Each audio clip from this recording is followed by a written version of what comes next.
नमस्कार माऊली हो. आपली संस्कृती या आपल्या आध्यात्मिक प्रवासाच्या 25व्या भागामध्ये तुमचं मनापासून स्वागत आहे. माऊली हो, अधिक मास म्हणजेच पुरुषोत्तम मास हा महिना फक्त पूजा नाही आणि उपवासाचा नसतो, तर हा महिना असतो मन, घर आणि वातावरण शुद्ध करण्याचा. शास्त्रात सांगितलं आहे, ज्या घरात स्वच्छता, शांतता आणि भक्ती असते तिथे देवांचा वास असतो. पण आजच्या धावपळीच्या जीवनात घरात नकारात्मकता, भांडण, तणाव आणि अशांतता वाढताना दिसते. म्हणूनच या पवित्र महिन्यात घर शुद्ध ठेवण्याला खूप महत्त्व दिलं जातं. आजच्या या भागात आपण जाणून घेणार आहोत, अधिक मासात घर शुद्ध कसं ठेवावं, कोणत्या गोष्टी टाळाव्यात, घरात नकारात्मक ऊर्जा कशी आणावी आणि एका भक्ताच्या घरात घडलेला चमत्कार. म्हणून हा भाग शेवटपर्यंत नक्की पहा, कारण कदाचित तुमच्या घरातही शांततेचा दिवा पेटेल. घर शुद्ध ठेवणं म्हणजे नेमकं काय? माऊली हो, घर शुद्ध म्हणजे फक्त साफसफाई नाही. घर शुद्ध म्हणजे स्वच्छता, शांतता, प्रेम, भक्ती आणि सकारात्मक विचार या सर्वांनी घर शांत होतं. कारण घरातलं वातावरण आपल्या मनावर परिणाम करतं. जर घरात सतत राग, भांडणं आणि कटू शब्द असतील तर घरात अशांतता वाढते. सकाळची शुद्धता. अधिक मासात सकाळी लवकर उठणं अत्यंत शुभ मानलं जातं. सूर्योदयापूर्वी उठून घर झाडणं, देवघर स्वच्छ करणं, तुळशीपुढे पाणी घालणं या गोष्टी शुभ मानल्या जातात. शास्त्र सांगतं, जिथे स्वच्छता असते तिथे लक्ष्मीचा वास असतो. देवघराचं महत्त्व. माऊली हो, घरातील देवघर हे घराचं सर्वात पवित्र स्थान मानलं जातं. म्हणून देवघर रोज स्वच्छ करा, जुनी वाळलेली फुलं काढा, दिवा लावा, अगरबत्ती किंवा धूप लावा. यामुळे घरात सकारात्मक ऊर्जा निर्माण होते. तुळशीचं महत्त्व.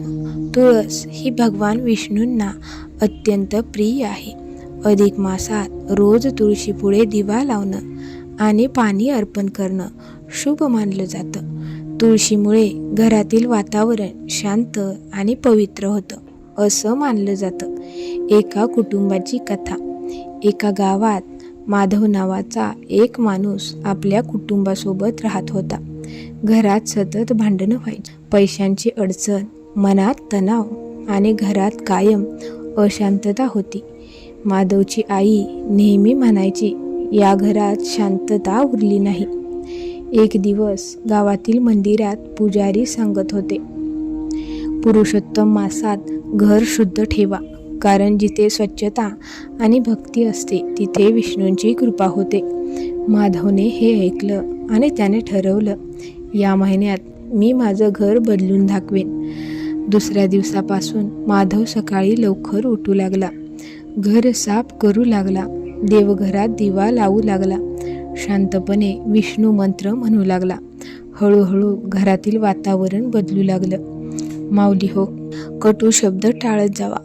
घर शुद्ध ठेवण्यासाठी फक्त साफसफाई पुरेशी नसते, घरातील शब्दही शुद्ध असले पाहिजेत.